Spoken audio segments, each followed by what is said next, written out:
Welcome to Pastor the Nerds. Today we're asking the question, why are there so many Bible translations?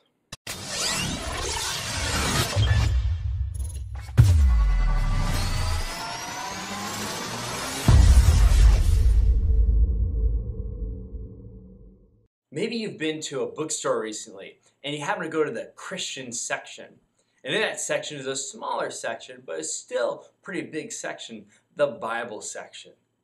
And within that you have the ESV Bible, the NIV Bible, the New NIV Bible, the King James Version, the New King James Version, the Message. There's so many different translations of the Bible that can be kind of confusing, maybe even a little daunting.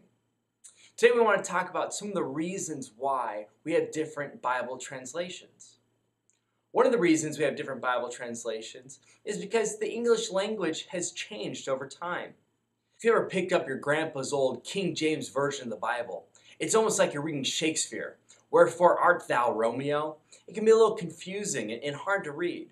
And that's because we don't talk that way anymore. The English language has shifted and changed. So some of that language is a little outdated. That's why I have things like the New King James Version of the Bible. It takes that old King James Version and updates it to the 21st century. Another reason that we have different Bible translations is because of the text or the manuscripts that are being used to translate it. Most Bibles all use the same Old Testament text, but a lot of them will use different New Testament texts, and that will change some of the translations a little bit. The third and probably the most important thing to understand about translating the Bible is that none of the Bibles are word for word. Hebrew and Greek are different enough languages from English that it's hard to translate them word for word. Just like telling a joke in English or Spanish or French, you couldn't use a word for word translation and have the humor come across. You'd have to shift it or change it a little bit to make the joke understandable.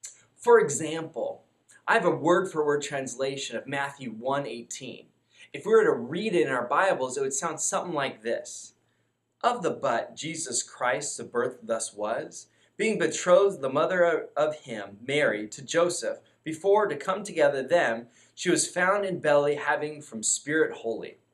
That's a little confusing. If we were to take the King James Version, which is considered a word-for-word translation, it would sound like this.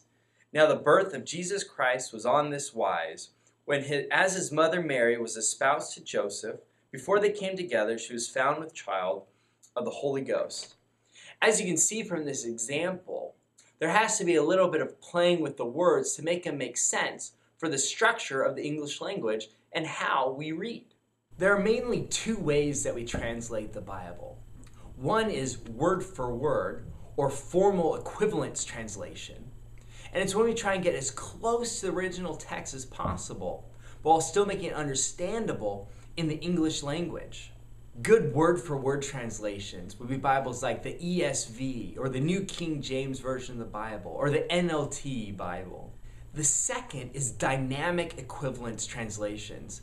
This is a thought-for-thought translation, meaning we try and get the general idea that the author was going for in the text. This would be translations like the NIV version of the Bible or the Message, where we try and get the general idea out to the public by not necessarily going word for word. Although you can certainly find poor translations of the Bible if you look hard enough, most of the Bibles in the bookstore are reliable. It just depends on you if you want closer to a word for word translation or the general thought that the author was trying to portray.